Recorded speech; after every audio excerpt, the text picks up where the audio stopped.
bringing you in-depth discussion from one of the rad groups of online writers covering the Edmonton Oilers. Are you ready for Oilers Overtime?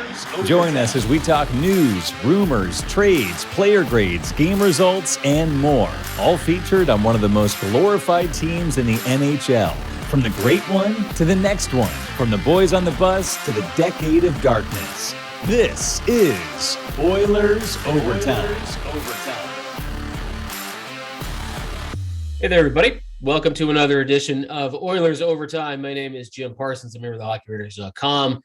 It's, I don't know, it's guys, a Christmas edition. We're close, right? As people watch this, we're a couple days away from Christmas and the holidays. So happy holidays to everybody, including the two that we got on with us today. Julian Mongillo is with us. Julian, how are you? Happy holidays. I'm good. Happy holidays, guys.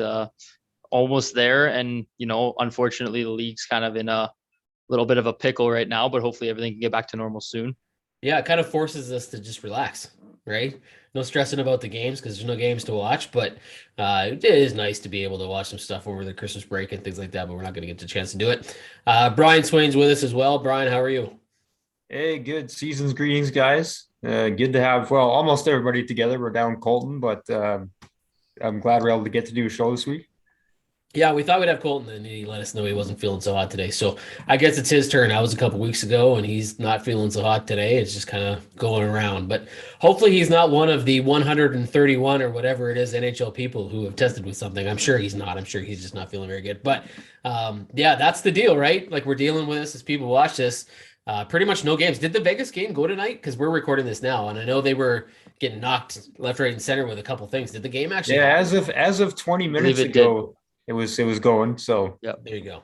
And that's pretty much it, right? Like, there's not a whole lot of other action. Everything is kind of shut down until the 27th. And we'll see if it even goes at that point, because I saw like Toronto, I saw other teams just adding to the COVID list today, right? More and more players. I think Toronto had 4. And it's just the list keeps growing and growing and growing. And it's probably wise. What do you guys think? Julian, I'll start with you. Was it smart to shut this whole thing down? Do you think pausing and just kind of letting obviously cross-border games were going to be an issue, but just the rest of the games and how many people are kind of out of commission, was it just the inevitable choice? Yeah, it all started trending that way. On Friday, I actually tweeted that I didn't think it was going to last past the weekend before they announced the pause, which it did, but not much longer after that. So I think it's kind of necessary. Let's get a level head here, decide what protocols need to be ramped up, maybe which ones don't, or different things that they can put into place to kind of minimize the effect of it. I think it's something we're going to have to kind of live with. The NBA's Adam Silver the commissioner in the NBA, he came out and said this is something we're going to have to live with, right? And kind of push through. So I think that's kind of everybody's mentality right now, and just trying to manage it rather than forcing the pause. But hopefully we can get back soon and everybody will stay safe. Yeah, I mean, there's different opinions all over the place, right? Like, I even saw Connor Hellebuck today. He was like, gosh, pause and everything's overkill, right? So you have some people are like, yeah, you got to shut it down. And then other people kind of like, you know what, this is a little much. We can probably make it go. And there's teams that just don't have enough people to go. Brian, what do you think? Smart thing to shut it down? And were you panicked like a lot of the fans were that Jesse Puljujarvi was going to be stuck in Seattle? Yeah, well, I did. The heartstrings were tugging a little bit for Jesse P on Saturday when everything went down. But yeah, I mean, I'm going to follow up on Julian's comments there. Like, Adam Silver, the NBA's commissioner, had some interesting comments today, and I was watching Inside the NBA, and they were kind of breaking down the decision too. And it is going to be, I think, about having to learn how to coexist with this. But I think you have to do it responsibly.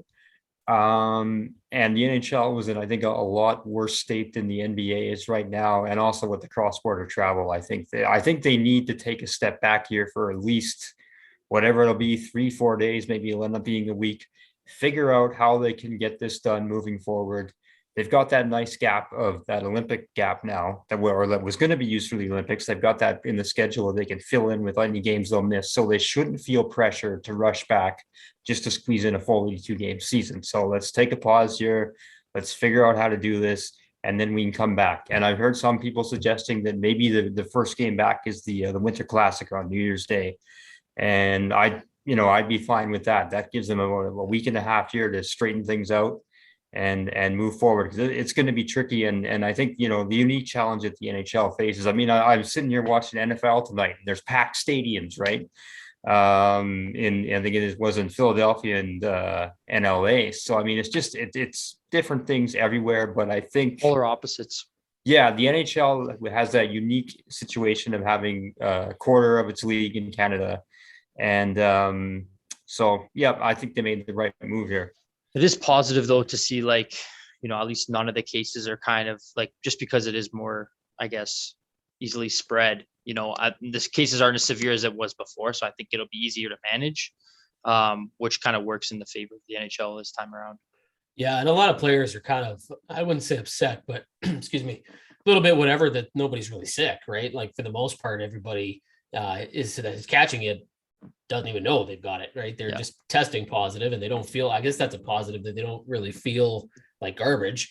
But at the same time, what do you do, right? You don't know exactly what this variant is yet. You don't know what kind of damage it can do, and you kind of have to play it safe. And as we record this, we've now learned that they're withdrawing from the Olympics. It hasn't been an official announcement yet from the NHL, or I guess you should say the NHLPA, because the NHL is not going to be the one that announces this. It'll be the Players Association. But Frank Rally is reporting that it's not happening, and other reports are saying that they're pulling out. So like Brian said, there's going to be some time here to figure it out. But I can't imagine the 27th is really going to be the date that these guys come back, because there's going to be so many teams that don't have full rosters that they're going to have to postpone those games. So it'll be really interesting. Let's swing to talk a little bit about the actual hockey, the on-ice product. We'll talk about the Oilers because that's what we do. We're an Oilers show. And let's start with Stuart Skinner. He's got two back-to-back games, two back-to-back wins. The Oilers were losing 6 in a row, and they won the last 2. So it was a nice way to enter the break, I suppose. If you have to go on a break, might as well go in with 2 wins. Brian, I'll start with you because we know how much you like Stuart Skinner. What did you think of his performances? What did you think about the fact that they were able to rebound a little bit? It's been an ugly 8 games, but I thought these last 2 games were really good, and I thought Skinner played pretty well. Yeah, he had a real stinker there on Saturday night against the Kraken that I'm sure he won back. But I just think he's not there yet. Obviously, the kid's just 23. He's only about a dozen games into his NHL career. He's not there yet, but he's showing the signs of what I think is a very good goalie, and he's just fundamentally sound. He's got tremendous size, and he knows how to use it. And I just love his mentality. He's cool, composed, and like things like that terrible goal he gave up on Saturday doesn't bother him. He's able to bounce right back. I love how he can go 5 or 6 or 7 minutes with where he doesn't face a shot, and he's still as sharp as if he's facing like a barrage of shots. I think I just love everything about him. I love the way he approaches the game. He's got, like we say, the size, which is which is the thing with goalies now, and how he thinks the game. And I think he just showed something special here. And I think he's certainly given, I'll be curious to get your guys' opinion on this. He's something to think about when Smith comes back. Who is the backup? It's a good question. I can't imagine that you're probably going to eliminate your 3 goalie. I know that teams don't love the 3-headed monster situation. I think the Oilers are going to have to go with it. And they've done it last year, right? I think you can't count on Mike Smith. When he plays well, he's unbelievably good. But we have no idea what his situation is going to be. We have no idea if Mikko Koskinen's going to be a fantastic goaltender or really crap the bed for 2 or 3 games in a row. Mm-hmm. And when that happens and you don't know what's going on with your first 2 guys, you need Skinner around, right? So I don't know that I would necessarily usher Skinner in as the backup should Smith come back, because I think Koskinen has played well enough. He still has those brain fart moments, and he still has those goals that he lets in. And I was just going to say, hopefully, like you were talking about Skinner's goal, Skinner's picked up a lot of cool stuff from like Mike Smith. He handles the puck a little bit more, but he's also hopefully not picked up the Mikko Koskinen stuff, which is letting that garbage goal in once a game, right? I didn't see that at all from him in the first however many games he played, but lately he's kind of been doing a little bit. So hopefully that's not a trend. Hopefully that's not a sign that he is picking up that bad habit. But like you said, he just rebounds pretty well for him. It does happen. So you would keep him. You wouldn't send him back down to Bakersfield. No.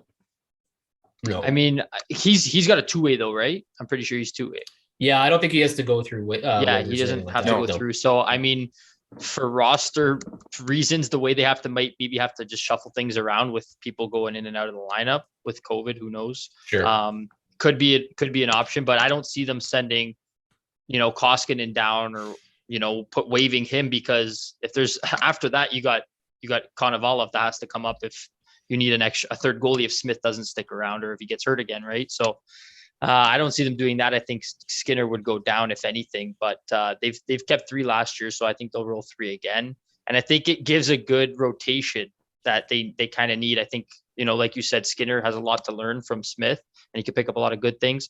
But I was touching back to what Brian said. I think it's kind of funny how, Koskinen lets in these bad goals and Skinner's had his fair share this year as well. And we kind of give him the leeway just because he's younger, compared to Koskinen. But I think the key difference is that the focus after the goal. It's not like he falls apart. You know what I mean? And he's still young and working through, but I think they have, something in the future with Skinner. Well, Skinner doesn't have a 3-year track record of doing it either, right? Koskinen does. Since the moment he signed that contract extension, he's done that. He's been a good goalie, but he's also done that.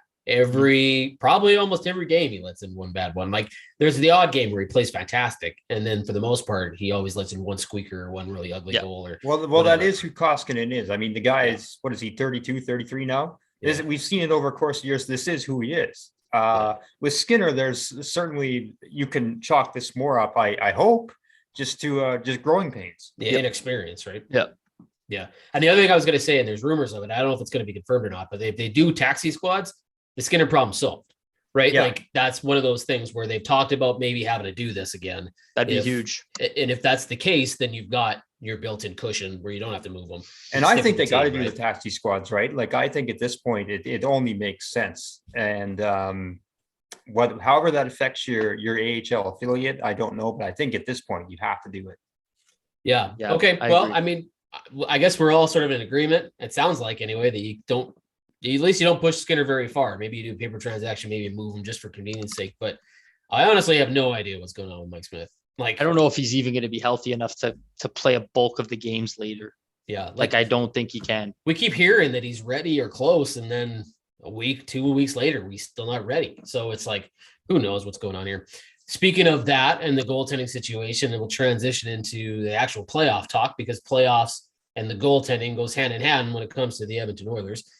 Julian, I'll start with you. Let's talk a little bit about where the Oilers are at. I think they're right now 8th in the Pacific Division, 36 points, I think it is. Like they're right there. Like their 6 in a row losing streak did not help them at all. They were at one point had the best winning percentage in all of the NHL, and now they clearly don't. But they're still right in the hunt. Everything sort of looks good. What do you figure with this team? Are they still a playoff contender? Are they still probably buying at the deadline? Where do you see this team coming out of the break? What's it look like to you? What's the playoff picture look like? What are you thinking when it comes to the playoffs? Well, I'm just looking at the standings right now, and they're at 36 points with 29 games played, and that's 4th in the Pacific, tied with Calgary, who has a game in hand. Everybody else ahead of them has 2 or more games in hand, so the Knights and the Ducks. So I think they're in a good spot. They use that cushion up with that losing streak, like we said. So they kind of just need to pick up their play, which looks like they have. They busted that slump. So I just think that, the goaltending is the biggest question mark. And I don't think there's any doubt that Holland will address that at some point, especially just with the questions regarding Mike Smith, because if your tandem going into the playoffs is Koskinen and Skinner, I'd be worried. And even if Smith is in the mix, I'd still be worried because you don't know how he's going to end up, right? Who you adding though, right? Like what goaltender are we talking about here? I mean, it could change between now and things are fluid, but like, other than Marc-Andre Fleury, like who are we talking about here? I'm not sure exactly who, but you need some sort of depth if Smith is not going to be healthy, and whether that's a third goalie of Koskinen's caliber a little bit better, it might have to be just that. And hope one of them can get hot at the right time, and honestly, that's kind of what teams sometimes rely on is just a hot goaltender, and that can win you a series. So a good stretch of games, we've seen players put it together, even Koskinen can. It's just if they can overcome those gaps sometimes, right? And that's going to be big in the playoffs. If it is Koskinen, that's going to start because those goals are such momentum killers sometimes, and they just deflate your team. So it's almost like in the playoffs, because that's so heightened, I would be worried if that were to happen in the playoffs, just because it deflates the whole team and it's hard to kind of, come back from something like that. So I think there's an addition to be made. I'm not sure who or what and when, But, I think you have to wait till things shake down before you add a goaltender. Yeah, I'm with you on the goalie thing, but I don't know who you add. Like, I honestly, we've heard about Fleury a lot. I really don't know if he's up for it. I have no idea if he's willing to move from Chicago.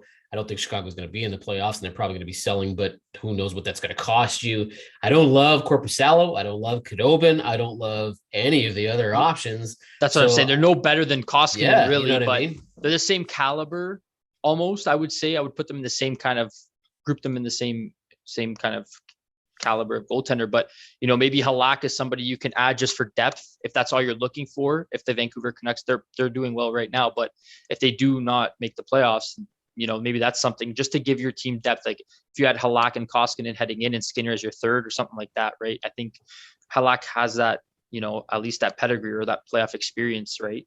Yeah. That you can maybe count on him a little bit more. What about you, Brian? What are you thinking about when it comes to the Oilers in the playoffs? Maybe what they need to add, where they're at, if they're in the playoff mix still, even though technically I think they're right on the cusp of it. Like, what do you figure here? Yeah, I think they're in the playoff mix. I mean, I think they're not a 16-5 team like they started. They're not a team that loses 6 in a row. You combine the two of those and they're 16-5, 0-6, or 16-11. That's probably what the caliber of team they are. And they're a team, they're going to be in the playoffs. I'm confident of that. I think what we've seen the last couple of games is much more like than when we saw the previous 6. I've kind of resigned already to the fact that this is how the goaltending is going to be. It's going to be unpredictable. I don't see a move that can be made that upgrades this substantially. And so I think, you look ahead to the future. Skinner, I know everyone wants to win this year, but I've always been of the mind that it's beyond this year when you can finally get this goalie situation straightened out, whether that's Skinner developing into a full-fledged starter who can win you a playoff series or 2 or 3, or getting a free agent this summer when Koskinen comes off the books. I think that you just might be stuck with what you have this year. Because like you said, Jim, there's nobody out there really. In terms of what I think they could use though, depth scoring, I think is still a huge need for them. And I think that's been demonstrated these last couple of games. You've had all these guys stepping up and scoring, right? Foegele, Perlini, Derek Ryan has chipped in. Colton Seaver's got a couple. We were talking last week about how McDavid and Draisaitl were struggling and weren't scoring, and now the team had gone into the tailspin. McDavid's only had Draisaitl didn't score the last couple of games, and McDavid just got an empty netter, so they haven't exactly picked it up yet either. It's been the depth scoring that they've needed to get them through these situations is what's got them out of this slump. So I think that just shows how important it is to have supporting cast, and it's like Julian's been saying all along. You need a second liner to play on the third line. And to that point, there's talk of Nuge coming out of this break or whatever we're calling it, potentially centering the third line. I'd be excited to see that. I think the emergence of Foegele on the top line with McDavid is something to get excited about. Yeah, I guess the only hesitation with that is just how crappy his faceoff percentage is. But yeah, I mean, you got the best 1-2-3 center depth in the league if you do that, right? Mm-hmm. Just a question of whether or not Nugent Hopkins is going to win you enough faceoffs in a defensive sort of role to play that effectively. But yeah, I mean, if your depth guys are stepping up, if Foegele can do top 6 role and be effective there, and you don't have to keep him on your third line and have a Cassian, that kind of a line, it probably works. You can spread it out a whole lot better and get some production. What do you think though, Brian, in terms of like, if you're talking about depth core, is there a target out there that you'd be looking at for the playoffs? Like I've heard Phil Kessel, even though I have no idea if that's even remotely accurate. Those types of play, like, is there somebody that you're looking at going, that would be a perfect target? Oh, I'd be all over Phil Kessel. I know he's probably not the most popular dude around here, but I've always liked him. I've been a fan, and I think he can come in, and that's a guy that you just know is going to produce goals for you. I would love to see somebody like that. I'm actually coming around a little bit on the never dying Jake DeBrusk rumors. But there's lots of guys out there like that. It's not somebody that I would look to add right now. I think that's something you can approach in as the deadline gets closer, February, March-ish. But yeah, I think there'll be guys out there once the deadline creeps closer and we start to find out who the buyers and sellers are. The only option that we haven't talked about, we talked about goaltending, depth scoring, is the left shot defenseman. We've heard that that's on the radar of the Oilers too, but I've also heard, and I wrote an article today about it on the Hockey Writers, is that The Oilers are not necessarily in on Jakob Chychrun, who is apparently available out of Arizona. We don't know exactly how available because it doesn't sound like they're calling around trying to shop him. It doesn't sound like they're trying to actively move him, but they are gauging interest in this. Julian, does it shock you that the Oilers are not in this? Like, that's Elliot Friedman and both Bob Stauffer had said that the Oilers are probably not the most likely suitor here and that other teams will make bigger pitches. I'm a little surprised by that, to be totally honest with you. Like, Chychrun's got a good contract at $4.6 million for 3 more seasons after this one. He's 23 years old, plays a ton of minutes. He's not having the best year this year, but he's playing for Arizona, which is just a terrible team. So his numbers are going to be affected that way. Are you surprised that they're not apparently in on him? I would definitely, I'm a little bit surprised because I like the player. And I think, like you said, he's just on a bad team. So, getting out of Arizona is definitely, like taking handcuffs off you. So I think there is, I really like him. And I think the reason why they're not maybe all in or interested that much is because of what they have in the pipeline. I think that those injuries kind of, propelled those rookies into some bigger roles and they kind of excelled in them. So one of those guys is probably going the other way in a deal that involves Chychrun, I would think, whether that be Broberg or something like that. Because, the Kemper deal that happened, Colorado paid a significant price, I'd say. And who was the defense? Connor Timmins was one of the players. And I think they had a first and another prospect of some sort. Well, Kemper was saying 4 pieces for Chychrun. So like a Jack Eichel, not that high level of player. Like you're not looking probably at Alex some lesser Tuch type. Peyton Krebs, but you're looking at 4 pieces to get Chychrun out of Arizona. So I mean, do you do it? It's tough. I think, like I said, I like the player a lot, and if there's a way to do it without giving up a guy like Broberg, I would do it. I would just pay the price and do it because of how young Chychrun still is, and you have the aging Keith on the back end, so. It's almost like you're getting an experienced young NHLer for a prospect who's, showed good for 10 games or however many games they played. So I think it could work out in the end, to be honest. Ryan, what about you? You've mentioned the depth scoring should be a priority, and we talked about goaltending. You're thinking that the Oilers are stuck with it. If Chychrun's your option, is it the one you go all in on, or do you look at other things? And then if Chychrun happens to be there at the end of whatever else you're doing, you look at that. Like, should he be a priority? Are you surprised? Yeah, well, I'm kind of with Julian, and I look at the pieces in the pipeline here, and I don't see that maybe as quite an urgent need. Having said that, he's a phenomenal player. He's young. You'd love to get him in here, and he could, him playing alongside some of the other great young players on this team for the next 5 or 6 years. I mean, you salivated that thought. So, what's his salary? I don't know. Like 4.6. So 3 years after this one. Yeah. He's Clefbaum. That's the deal, right? Like Clefbaum was 4 point something. He's not the same type of player exactly, but he's that contract, right? We all looked at Clefbaum and we're like, man, what a good deal. This is a young guy who, when healthy, is going to be a super effective player for you. That's Chychrun. He's not terribly expensive. He plays a ton of minutes. He can do a lot of things. And he's you talk about the core, right? Nurse, McDavid, Draisaitl, maybe Puljujarvi, Nugent Hopkins. You put Chychrun in that group if you add him. Yeah, like that's the deal with this player, right? Yeah, absolutely. So I mean, it's certainly worth kicking tires on. I would have to think the asking price is pretty high because there's got to be a lot of teams to be interested in him, especially if what do you say it's 4.4, 4.5, 4.6, I think it is. Yeah. I'm sure there must be a lot of teams in the mix, and the asking price is probably pretty high.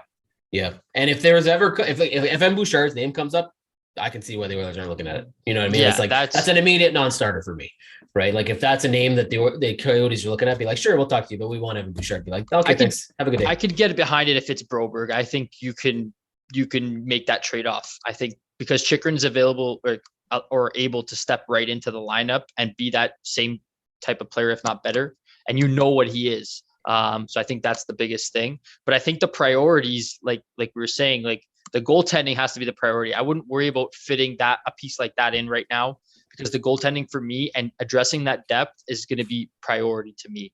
That depth is into the playoffs is it's just not good enough. Even if Foegele is slotted up on that top line, I think that they still need to make multiple additions to kind of bolster that. And, a big name that could be available, I don't know how Dallas will do at the end of the season, is Pavelski. Could you figure out a way to maneuver him, because that's the guy you need to plug in somewhere to drop people down, right? Like it's that type of player that the Oilers are kind of need. And his versatility to play center is actually also great. He could play the wing, he could play center. That's kind of one name. I was just looking quickly through some of the free agents, but that's kind of one that stuck out. But who knows? Like we said, we'll have to wait closer to be able to see who's going to shake out, depending on where people are in the standings. What's Pavelski got for trade protection? Anything? Like, he isn't a deal kind of player, like a Corey Perry, Joe Pavelski. Those kind of guys are perfect for the playoffs. But I would assume that Pavelski's got a lot of say into where he goes, right? And if he modified no trade. Yeah, so he's got a list of teams that he can probably pick. Yeah. Julian, you mentioned Warren Foegele. Let's talk a little bit about him. And I'll come to you right after, Brian. How big a deal is this that he has slotted in on this top line? He's played pretty well. He's got a couple goals. He is crashing the net. Things are paying off for him. Is this a massive, massive thing for the Oilers? Yeah, I think this is like a massive discovery just because of the versatility it gives you to plug players in anywhere else. So if Hyman was playing there before, you now could put him somewhere else in the lineup where Fogel's doing the same job that Hyman is and actually playing better than he was on the third line. So at this point, maybe, like we said, Hyman's a guy you could easily shuffle in at different spots in the lineup because of his ability to just be effective no matter who he's playing with. And he kind of just he has the ability to drive a line or get a line going. So, maybe that's better suited for the third line where Foegele is, to try and get more out of those type of players. Or like we said, if they're exploring options with Nuge there on the third line and you kind of have a Hyman-Nuge combo on the third line, that could be something that could really be good moving forward because of the matchups they're going to get. Right? Yeah, for sure. Yeah, if you've got that kind of versatility in your top nine, it makes you a whole lot more dangerous. Brian, I saw you shaking your head when he was talking about Hyman. Is that what you do? Would you flip Hyman and Foegele and get Hyman down low and really, bolster either the second or third line and get Foegele, especially if he's hot? Yeah, I like that idea too. This is just really exciting, the development of Foegele here, and when everybody's back and healthy, the different lineup combinations. I haven't been this excited about what we've seen from the Oilers or the potential for what they can create. It's kind of fun shuffling the pieces around and seeing who could work with who. And we should give ourselves some credit here. We the last couple of weeks we were pumping the Fogel's tires for the top line, and they listened to us. Yeah, they've listened to us, right? Yeah. Yep. They've been watching the show going, you know what? Those guys got a point. Yeah. So, but yeah, it's really exciting. And I love the idea of having the tool of Hyman to play with in those lower lines. Like the possibilities are just really exciting. You throw a guy like Perlini into the mix, and yeah, it's fun. It's fun to think about.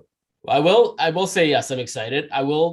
My only asterisk beside that, Brian, is that I was this excited at the beginning of the year too. Like when it was Foegele, Cassian, Derek Ryan, and we heard this third line was going to be something else, the perfect grind, forechecking, exactly the line the Oilers didn't have. And then it didn't really work out because they weren't really contributing. I was that excited when the season started, and then everybody's like, oh my God, this is a disaster. We should have traded Ethan Bear for him, all blah, blah, blah. And now he's finally starting to kick it in. He's always played pretty good. I thought Foegele was working hard and doing what you needed him to do, kind of like Yamamoto does sometimes, right? Except Foegele has been consistent all the time. It just hasn't gone in for him. And now it's starting to. So that's what's got me excited is like, okay, maybe it wasn't the third line we thought it was going to be, but he's starting to contribute here. And he's the kind of guy, he's always been double-digit goals, right? Like I think he had 15 one year. Like that's what the Oilers were hoping he would be, is a 10 to 15 goal guy. And they kind of need that, to be honest with you. I was with you there, Jim. Like I was predicting there'd be like 7 players on this team scoring 20 goals this year, or at least had that potential. And Foegele was part of that group. So was Perlini, who's got 1. So, but if Fogel's a 20-goal guy, I'm sure if he plays on McDavid's line all season, no question. Yeah, I won't go that far because so far when we've tried to do that, we've been, a little off with some of our predictions. Like we thought Yamamoto's been really unfortunately disappointing for me. I can't understand why he doesn't shoot. Like he finally shot a puck in the other game and he gets a rebound and Foegele gets a goal off of it, right? Like that's exactly what he needs to be doing. Yet for some reason he doesn't do it.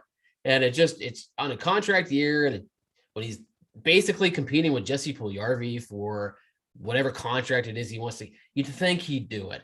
You'd think the guys on his line would be like, just shoot, man. Like, shoot. He does everything else pretty well. He grinds, he works hard, he forechecks, he draws penalties. He just doesn't shoot. And I can't wrap my head around why.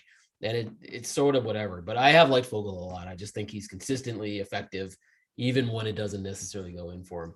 Yeah, I think he can be like on that line. To me, he's a poor man's Zach Hyman right now. Like he can do the same things, and he's got the speed to do it. Yamamoto, on the other hand, it's just I don't know. I've never been behind him, and I've made it known with you guys before that he's really fallen off, and I don't think he's as effective as like we've seen him be in the past, or people have made him out to be. And I think it's starting to get to a point where either he needs to start driving his own line and be more of a catalyst than a role player, or it's time to kind of move on and maybe explore some other options. Because to be playing with a guy like Draisaitl and have the amount of points he has, I think he has like 7 points. That gap between, like, that's your second line right wing. Like if that is not a spot that's getting you 20 goals minimum, you're toast in the playoffs. You're toast. What more concerning for me was he went 7 games and he didn't have a shot. Yeah, not one. Like not one shot on net. Like how does that happen? Like I would live with the fact he had no goals and like 12 shots, 14 shots, but he had no shots. Yeah, like, and especially playing, the opportunities he's been getting. And if you're playing, like I said, if you're playing with a guy as skilled as Draisaitl, there should be no excuse really where you can't, at least get some sort of point production. Even just off of giving him the puck in your own zone and letting him skate it up to score himself. It's frustrating to watch for sure. And I'm kind of getting to that point where it's getting to the last straw where like something needs to be done or he's got to go. Brian, you want to add anything to this? I think you pretty much summed it up nicely. I mean, how you got a guy who's like playing with Nugent Hopkins and Draisaitl, who have a combined probably about 75 points between the two of them, and he has 7. Well, Nuge is like right at the top of the leaderboard for assists, and Draisaitl is considered one of the best passers in the league. I'm with both you guys. I like a lot of things he does, like you, Jim, but like Julian, I'm with you in the fact that really, how do you go 7 games without a shot? And it's not like he's playing 4 minutes a game. He's out there 14, 15 minutes a game. I mean, it's like, and I think you could see too that Draisaitl and Nuge were trying to set him up, I thought, towards those latter games. And then, like you pointed out, Jim, when he does finally shoot, look what happens. Good and I don't want to sound like I'm ragging on the guy, because I think that's the only thing he needs to do. And if he starts to do it, the points are going to come in bunches, right? Like, I just don't know why he's not doing it. But it's an interesting transition, because one of the last things we wanted to talk about today is kind of our Christmas list. And, wishing Yamamoto would shoot more is an obvious one that you can put on your Christmas list, right? Julian, where would you go if you had to make a Christmas wish list? I don't know how many you want to do, 1, 2, or 3, or how many things. Yeah. But like, what's on your list for the Oilers? I mean, we've talked about possible trades. We've talked about line combinations. What's the thing that you're like, man, if I could wish for this for the Oilers, this is what it would be? Yeah, I actually wrote a Christmas wish list article for the Oilers, so you could check that out on the Hockey Writers. But one of the things I had in there was getting that, like Brian had mentioned, that's right winger to replace Yamamoto. Like that needs to happen for me, because I've already pushed past the point where I can trust him to do this in a full-time role, and I'm just waiting. Like, what is Tippett see from him to even leave him in that second line role right now? Like, I think Cassian could do it more of what he's like, what Yamamoto is doing right now. Like, I think he has, the ability to do more for that line than Yamamoto is providing right now. So that's something that I think that needs to happen. And if that means Yamamoto gets pushed to your third, then so be it. Or if it means he needs to be moved in a trade to get a piece to fill that second line role on the right side, then I think that has to be done. It wouldn't shock me if he's part of a trade deadline move. Like, I don't know if that's what they're targeting, but it wouldn't shock me, because I don't know if he continues to play like this, that they're obviously like that he's a shoe-in for another contract extension. They have to move because that money's got to go money. Money's got to go to the Bison King. Like, that's just a given, right? So he's the priority. And in order to make a move, second. And if you move him, you don't have to worry trade. about it. Yeah. Right. They need to have cap going the other way. And $1.7 million, what is it? $1.75 million? Yeah, something like that. Like even if it's that small, money's got to go the other way in a deal, right? So, yeah. Brian, what about you? You got any items on your Christmas list? Honestly, just at this point, just the league getting back on track, all the players being healthy and just being able to play and being able to have, you knew how much you missed it last year when they were playing in front of empty arenas, but it really takes the fans coming back to truly appreciate it. And I hope, like, that's one thing I'm thinking about, like when the games will restart, but what will it look like for fan attendance? So that's just what I would hope for, is it, or would ask for the hockey Christmas list, is to have things back as close as normal. And I'll throw in a bonus there, a stocking stuffer, a healthy Dylan Holloway, who lights it up in the AHL and is able to come up to the team in February or March or whatever it might be, and maybe address one of these needs we've been talking about. Yeah. Yeah. For me, I think my biggest, wish would be just some sort of concrete proof or evidence that Smith and Keith are good to go, or not good to go. You know what I mean? Like that, what you got, right? Like some sort of answer that we know that Mike Smith is either fine and he comes back and he's healthy and he can play and you can sort of rely on him because he's playing well, or that he isn't coming back at all. And if he's not coming back at all, then you can look at what you need to do. Same thing with Duncan Keith. Like he's played pretty decent, better than a lot of people thought he would when he's in the lineup, but he injures himself on the silliest play. We don't know why. He doesn't even want to talk about what happened. So it's just one of those things where you're like, what the heck does this mean? Like, he's older. We knew this could be an issue. It's become an issue. What do we do, right?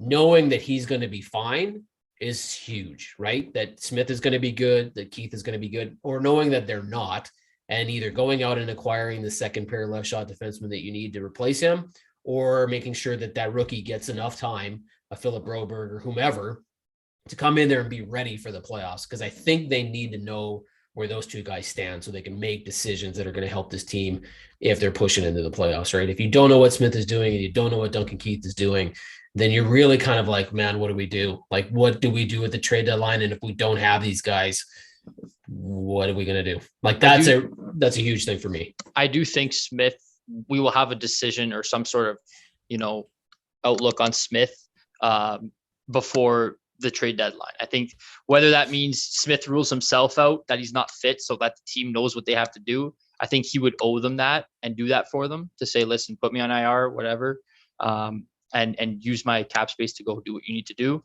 I could see that working itself out. The Keith one, I think, is going to be more of an up and down roller coaster for most of the season. But I think Smith will have a concrete kind of, we'll know where he's at before that. Well, you can't, with Mike Smith, you can't even like hope it's like the Kucherov situation. You know what I mean? Like where he's on LTIR for so long and then he comes back, his number's low, and he's not going to be the guy that if the salary cap doesn't count for the playoffs, that he makes a difference for you, right? Because he's proven so far that he can be good, but he can also be not good. And so you don't know which one you're getting. Gosh, there's our goalie for our trade deadline. He comes in and he's healthy. Like, you can't even count on him. So I don't think you're going to have that to look forward to either. I think you just need to know well before the deadline if you need to get another goalie or not. Yep, 100%. Right. That's the biggest issue for me. Right? Do you guys think that they probably have a better idea than they're letting on? Yeah, I think so. That's why I'm saying that there's some sort of agreement that's going to happen before the deadline. Yeah, that's why I think that that'll work itself out. Yeah, I'm not sure what it is that's going on, but it is confusing and sort of suspicious. Well, he's been day to day for like 10 weeks. Yeah. So even if he comes back, it wouldn't surprise me if after the first game or two games, he's gone again. Yeah. Right. Yeah. And that was the worry that everybody had, right? With Smith, you extend Smith and that's probably going to happen. And then unfortunately it happened, right? Well, he turns 40 in a couple months, right? I mean, Father Time catches up with everybody. And if it didn't happen this year, it was probably going to happen next year. Well, and that's why people hated the 2-year deal. Yeah. Right. They're just like, oh my God, really? But I think we should acknowledge too, like he's still, you talked about the influence he's had on Stuart Skinner. We always hear about how much of, how he's room presence, the motivational leader or the spiritual leader, whatever you want to call it or characterize it, of this team too. So I think part of that is just the importance of having him around the team. And I think I'm sure he does bring value that way. I mean, I have no idea what goes on, behind closed doors with his team or whatever, but I think he does bring value that way. But yeah, I wonder if he can ever be even a reliable backup again. Yeah. Well, when he plays good, he's hugely valuable, right? Like when he's on, he's among the better goalies in the league. but it's not always that he's on. In fact, he's on maybe 20% of the time. So when he's on, he's fantastic, but you never know. Yeah, that's the deal. You're rolling the dice with him. And that was what the Oilers did. They rolled the dice with their goalie situation. And, hopefully Brian's right. Hopefully Skinner's the real deal. That this guy turns into, I don't want to say, Jack Campbell, but Jack Campbell proved this year he's the real deal, right? He was good last year, but not enough games to really know. We're even higher than Jack Campbell when it comes to Skinner. Come on now. Yep. Baby steps. Not giving him enough credit. Baby steps. Shoot, if he turns into Jack Campbell, I'll be doing cartwheels, and I can't do cartwheels. Right? You know what I mean? That would be fantastic. That would be awesome. All right, guys. Well, that's cool. We're gonna close her off. That's the holiday version of Oilers Overtime. I appreciate Julie and Brian both coming on, knowing this week is a little hectic with last minute shopping and getting all these articles in before we take a couple of days off and spending some time with family if you get the opportunity to do that. So I thank you guys for both taking some time tonight and doing this. And for people watching this tomorrow, when you see this on Wednesday, maybe we got something that you can watch because there's no Oilers games to watch. So check out the video, comment, let us know what you want for Christmas for this team. And when we'll talk about it afterwards, we probably won't have, maybe we will. We'll see. We might have a show next week. If you don't have one, don't be surprised. But we'll definitely be back in the new year. And thanks, guys. Merry Christmas. Merry Christmas, boys. Merry Christmas. Thanks, everybody. Have a good one. Another edition of Oilers Overtime for the Hockey Writers. Take care.